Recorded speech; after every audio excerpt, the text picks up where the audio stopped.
नमस्कार, स्वागत है आप सभी का इंडिया न्यूज में। मैं हूं आपके साथ श्रावणी पटनायक। बुलेटिन की शुरुआत करेंगे फटाफट अंदाज में। पीएम मोदी ने तमिलनाडु, आंध्र प्रदेश, कर्नाटक, उड़ीसा, महाराष्ट्र, केरल के मुख्यमंत्रियों के साथ वीडियो कॉन्फ्रेंसिंग के जरिए कोरोना को लेकर हालात पर चर्चा की।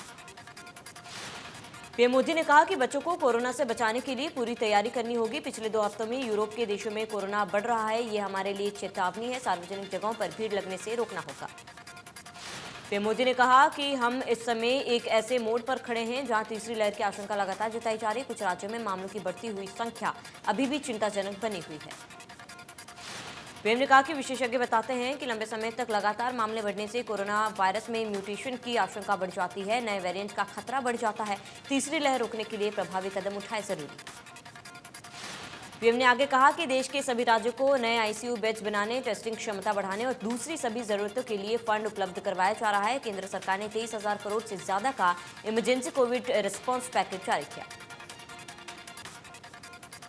सुप्रीम कोर्ट ने उत्तर प्रदेश सरकार से कांवड़ यात्रा को अनुमति देने के अपने फैसले पर पुनर्विचार करने को कहा है। कोर्ट ने साफ साफ कहा है कि यूपी सरकार अपने आदेश पर पुनर्विचार करे, नहीं तो हमें जरूरी आदेश देना पड़ेगा। सुनवाई से पहले केंद्र सरकार ने हलफनामा दायर कर कहा था कि वो इस वक्त कांवड़ यात्रा के पक्ष में नहीं है। हलफनामों में केंद्र ने कहा था कि कांवड़ लेकर अपने इलाके के मंदिर में जाने से बेहतर होगा कि टैंकर के जरिए जगह जगह गंगाजल पहुंचाया जाए। कोर्ट ने आगे कहा कि यूपी सरकार हलफनामा दाखिल करे और बताए कि क्या सरकार तैयार है कि यात्रा को अनुमति ना दी जाए। सोमवार सुबह तक हलफनामा दे। देश में कोरोना मामलों में लगातार गिरावट दर्ज की जा रही। 24 घंटे में 38,000 से ज्यादा नए केस सामने आए हैं। 542 मरीजों ने जान गंवाई। दूसरी लहर के बीच अब देश में एक्टिव केस 4 लाख से ज्यादा। कोरोना मरीजों के ठीक होने के रिकवरी रेट में बढ़त देखी गई। 24 घंटे में 39,000 मरीज रिकवर हुए। महाराष्ट्र में कोरोना के केस लगातार कम हो रहे हैं। एक दिन में महाराष्ट्र में कोरोना के 8,000 नए मरीज मिले हैं। 7,000 कोविड मरीज ठीक हुए। 170 मरीजों की जान गई। दिल्ली में 24 घंटे में 72 से ज्यादा केस मिले हैं। एक मरीज ने दम तोड़ा। दिल्ली में अब 600 से ज्यादा केस एक्टिव। प्रदेश में कोरोना के 34 नए केस आए सामने। 24 घंटे में 7 लोगों की मौत। 40 से ज्यादा मरीज हुए ठीक। अब एक्टिव केस 800 से ज्यादा। वैक्सीनेशन मुहिम में गुरुग्राम स्वास्थ्य विभाग को बड़ी उपलब्धि मिली है। गुरुग्राम के 7 गांव में 100% लोगों को वैक्सीन लगाई गई। गुरुग्राम के हसनपुर और अमलीमपुर में गांव के 100% लोगों को वैक्सीन लगाई गई। गुरुग्राम के सभी गांव को चिन्हित कर बारी बारी से वैक्सीनेट किया गया।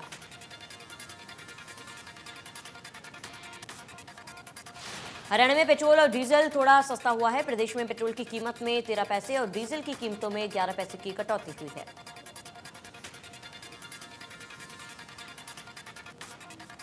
भिवानी में स्कूलों में छात्र पहुंचे। इस दौरान सोशल डिस्टेंसिंग और मास्क के साथ साथ सैनिटाइजर का भी इस्तेमाल किया गया। ऑफलाइन के साथ ऑनलाइन कक्षाओं की भी व्यवस्था।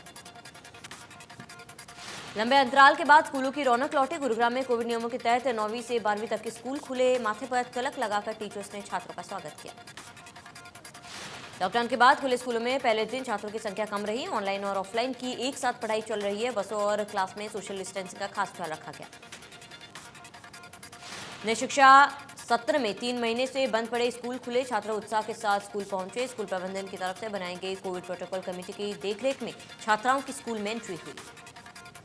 750 छात्र संख्या वाले राजकीय कन्या स्कूल में 4 विंग बनाए गए हैं। कक्षा 9 से 12 तक संख्या ज्यादा होने की वजह से रोजाना 30% छात्राएं ही स्कूल आए।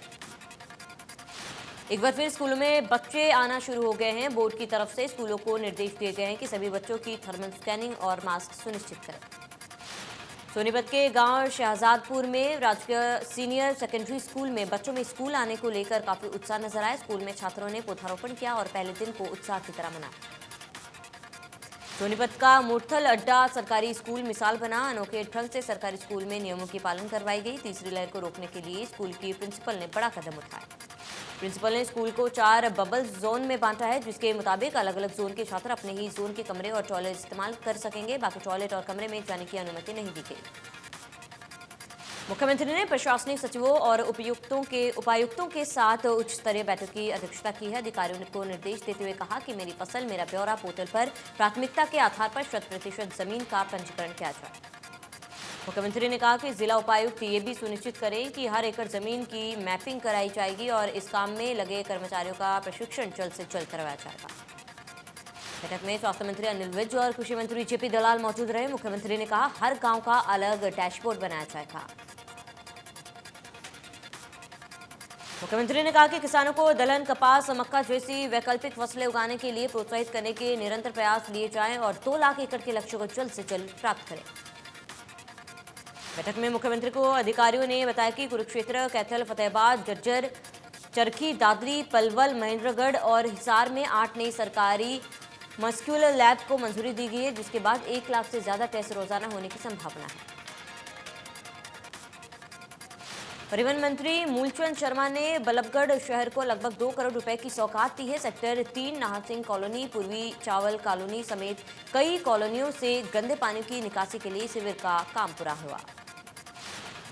मूलचंद शर्मा ने कहा कि मुख्यमंत्री मनोहर लाल की 5 करोड़ की घोषणा जल्द पूरी होगी। 2 करोड़ में बनाई जा रही 4 लाइन सड़क का भी काम चला हुआ है।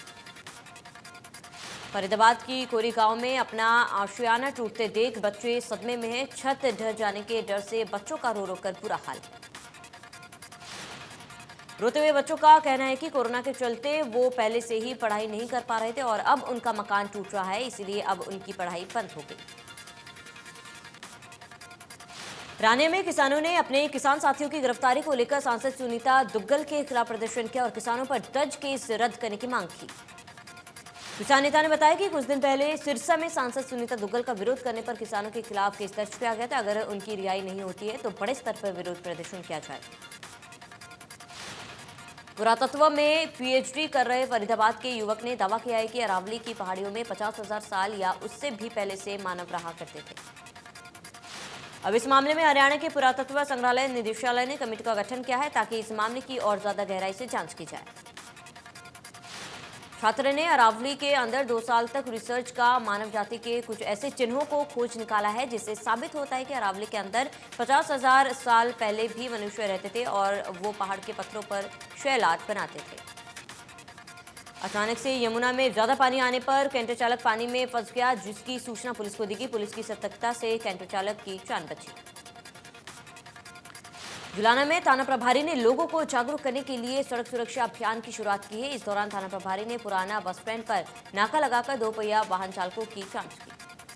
सड़क सुरक्षा अभियान के दौरान बिना हेलमेट वाले लोगों को हेलमेट पहनने की नसीहत दी गई। ऐसे लोगों को हेलमेट भी मौके पर ही खरीद पाए। बिना कागजात वालों के खिलाफ थाना प्रभारी सख्त नजर आए। पलवल के कटेसार गांव में पति पत्नी के आपसी विवाद के बाद पति ने पत्नी की चाकू से गोदकर हत्या कर दी। हत्या करने के बाद पति ने खुद को भी चाकू से गोदा। पुलिस ने महिला का शव पोस्टमार्टम के लिए नागरिक अस्पताल पहुंचाया। युवक की हालत गंभीर जताई जा रही। युवक की गर्दन पर चाकू से घाव हैं। नागरिक अस्पताल से उसे दिल्ली रेफर कर दिया गया। फरीदाबाद के गांव खेरी में नगर निगम की ओर से की जा रही तोड़फोड़ को लेकर लोग लगातार धरना प्रदर्शन कर रहे हैं। दूसरे दिन ही तोड़फोड़ से पहले लोगों ने काफी संख्या में इकट्ठा होकर पुनर्वास की मांग की।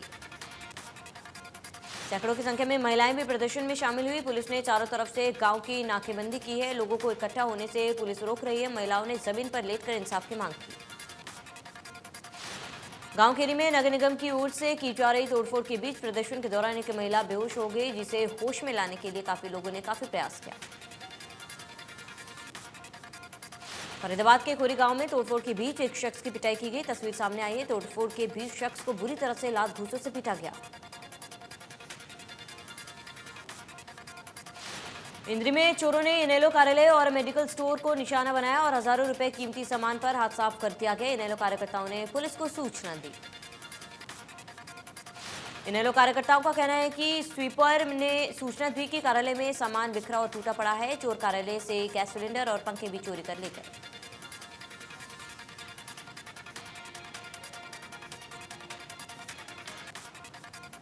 नूह में बागवानी मिशन इम्प्लीमेंटेशन यूनिट की मीटिंग हुई है, जिसमें बागवानी विभाग की जिले में चलाई जा रही स्कीमों पर चर्चा की गई।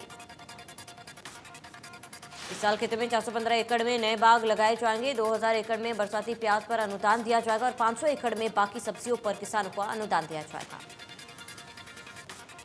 फरीदाबाद के सेक्टर 3 में अग्रवाल सभा ने पौधारोपण किया और लोगों से ज्यादा अपने आसपास पेड़ लगाने की अपील की है।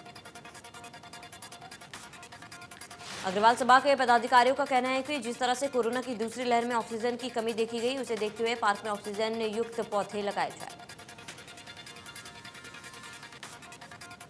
स्वास्थ्य विभाग के मेरा गांव सुरक्षित गांव अभियान का बड़ा असर दिखा। जिले के 12 गांव 100% वैक्सीनेट हुए हैं। जिले की आधी आबादी को वैक्सीन लग चुकी है। गुहाने में न टूटने से 200 एकड़ फसल खराब हो गई है। अहमदपुर माचरा गांव में खेतों से जा रही ड्रेन नंबर 8 का 10 फीट का टुकड़ा टूट गया। ग्रामीणों का आरोप है कि कई बार फोन करने के बाद भी अधिकारी नहीं पहुंचे। अगर जल्दी नहर के पानी को पीछे से रोका नहीं गया तो गांव में पानी घुस सकता है। ड्रेनों के समय पर सफाई न होने से ड्रेन टूटने की वजह बताई जा रही है। पानीपत में सनोली इलाके के गांव छाजपुर कला में ड्रेन नंबर 2 के तटबंध में कटाव होने से ड्रेन टूट गई, जिसके चलते ड्रेन का पानी साथ लगते गांव में घुस गया। पानी घुसने से आसपास के गांव की करीब 60 एकड़ में खड़ी फसल खराब हो गई। सूचना पर सिंचाई विभाग के एसडीओ टीम सहित मौके पर पहुंचे और बचाव कार्य में जुटे। कैथल का स्वास्थ्य विभाग में पंजीकरण काउंटर पर क्रैश में गड़बड़ी का मामला सामने आया है। Registration, OPD slip, medical certificate fees में लाखों रुपए की गड़बड़ी का अनुदान। चरखी दादरी में अल्कलाइन मशीन की डीलरशिप देने के नाम पर 2 लोगों ने कंपनी मालिक का ढोंग दिखाते हुए एक व्यक्ति से करीब 21.5 लाख रुपए ठग लिए।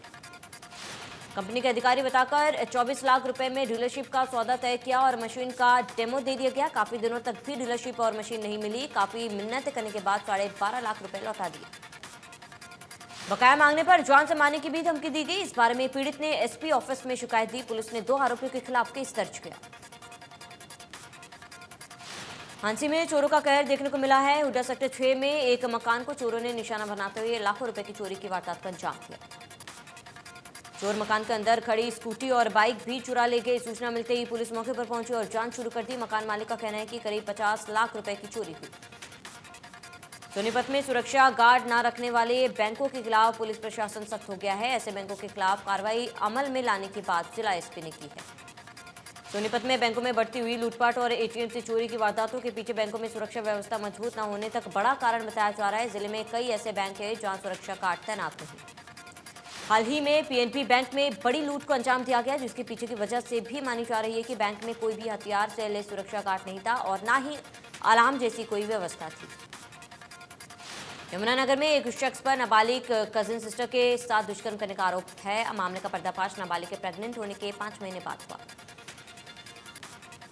पुलिस ने नाबालिग की मां की शिकायत के बाद आरोपी भतीजे को गिरफ्तार कर लिया है। पुलिस ने आरोपी और पीड़िता का मेडिकल कराया। आरोपी के खिलाफ पोक्सो एक्ट के तहत मामला दर्ज किया गया। गुरुग्राम सेक्टर 67 की वर्धमान मंत्रा सोसाइटी में मां बेटी का शव फंदे से लटका हुआ मिला। बताया जा रहा है कि दोनों ने जहर खाकर खुदकुशी की। 6 जुलाई को महिला के पति ने भी जहर खाकर खुदकुशी की। पलवल हाईवे पर लूट की नियत से ट्रक चालक को गोली मारने वाले 2 आरोपियों को पुलिस ने गिरफ्तार कर लिया। 2 आरोपी फिलहाल फरार है, जिनकी गिरफ्तारी के प्रयास जारी। थाना प्रभारी ने बताया कि मुखबिर से सूचना मिली कि ट्रक चालक को गोली मारने वाले 2 आरोपी होटल में मौजूद है, जो कि वहीं बाहर जाने की फिराक में थे। टीम बनाकर दबिश दी गई और आरोपियों को काबू पाया गया। पलवल के गांव फुलवाड़ी निवासी की मौत मामले में परिजनों ने लघु सचिवालय पर प्रदर्शन कर कार्रवाई की मांग की है। डीएसपी ने परिजनों को समझाकर शांत करवाया और 1 हफ्ते में कार्रवाई करने का आश्वासन दिया। बल्लभगढ़ सेक्टर 3 में बाइक सवार 3 अज्ञात बदमाशों ने शेखर ज्वेलर्स के मालिक से लूटपाट की घटना को अंजाम दिया। ज्वेलर दुकान बंद करके अपने घर जा रहे थे, तभी बदमाशों ने वारदात को अंजाम दिया।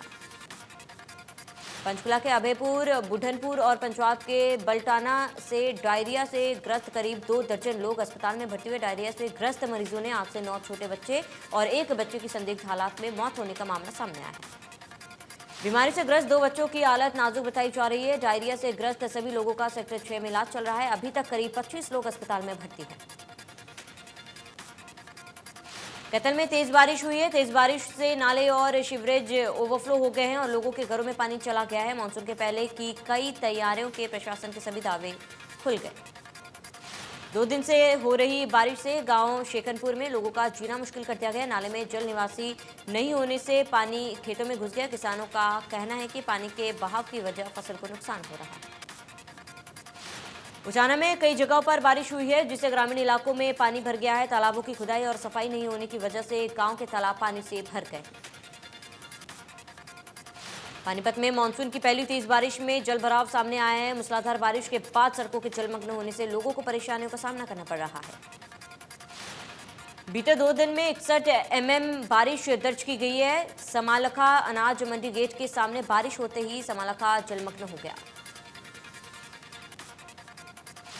करोड़ों रुपए की लागत से रादौर में बनाए जा रहे ओवरब्रिज की मजबूती की पोल खुलती नजर आ रही है। 60,000 क्यूसेक पानी से ओवरब्रिज के साथ बनाए जा रहे पक्के किनारे क्षतिग्रस्त हो गए। बरसात के बाद फेम सिटी करनाल शहर में हुए जलभराव और निकासी ठप होने को लेकर जनजीवन प्रभावित हुआ है। प्रशासन के इंतजाम को लेकर कांग्रेस ने सरकार के खिलाफ प्रदर्शन किया। जिला सचिवालय पर प्रदर्शन करने पहुंचे कांग्रेसी नेताओं ने सरकार और प्रशासन के खिलाफ नारेबाजी की। पार्टी के जिला संयोजक ने कहा कि 90% से ज्यादा शहर पानी में डूबा है। सोनीपत में किसान के बेटे अवनीश चिकारा को ऑनलाइन मार्केटिंग कंपनी ने 67 लाख का पैकेज मिला है। कामयाबी के बाद अवनीश दिनबंधु छोटेराम यूनिवर्सिटी के कुलपति में आशीर्वाद लेने पहुंचे। अपनी मेहनत के बलबूते पर अविनाश को प्रतिष्ठित कंपनी में इंटर्नशिप का मौका मिला। 1 साल के बाद अवनीश का पैकेज करीब 1 करोड़ रुपए होगा।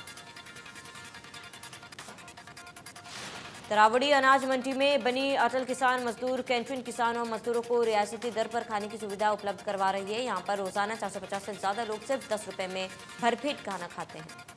सरकार ने मंडियों में अटल किसान मजदूर कोटिना को चरणबद्ध तरीके से स्थापित करने की पहल की है। तरावड़ी में कैंटीन की देखरेख का जिम्मा स्वयं सहायता समूह को दिया गया। स्वयं सहायता समूह की महिलाओं ने तरावड़ी कैंटीन की स्वच्छता का भी ध्यान रखा है। वहीं किसान और मजदूर के कैंटीन में मिल रहे खाने की क्वालिटी और साफ सफाई की तारीफ कर रहे हैं। जचर में लावारिस शवों की अस्थियों के विसर्जन को लेकर मोक्ष समिति आगे आई है। समिति के लोगों ने गंगा में अस्थि विसर्जन किया। कोरोना काल में इन अस्थियों का विसर्जन नहीं हो पाया था।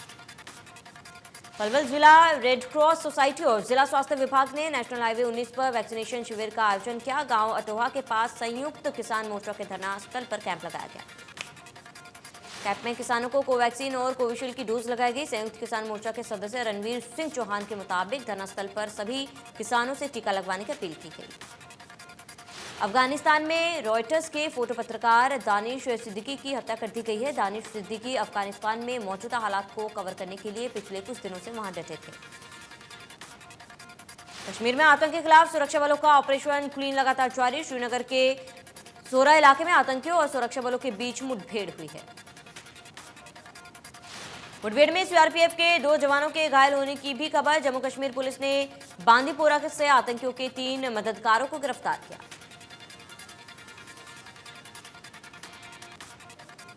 टीवी की दिग्गज अदाकारा सुरेखा सिकरी का 75 साल की उम्र में निधन हो गया है। उनके मैनेजर ने बताया कि उनका निधन हार्ट अटैक से हुआ। अभिनेत्री सुरेखा सिकरी लंबे समय से बीमार थी। 2018 में वो लकवे का शिकार हुई थी और 2020 को उन्हें ब्रेन स्ट्रोक हुआ था। सुरेखा सिकरी को 3 बार नेशनल अवार्ड भी मिल चुका है। उन्हें फिल्म तमस मम्मो और बधाई हो के लिए बेस्ट सपोर्टिंग एक्टर का नेशनल अवार्ड मिला। सुरेखा सिकरी ने बधाई हो और बालिका वधू जैसी कई हिट और पॉपुलर फिल्में सीरियल में यादगार रोल निभाए हैं। आखिरी बार सुरेखा सिकरी फिल्म नेटफ्लिक्स पर रिलीज हुई फिल्म घोस्ट स्टोरीज में नजर आई थी।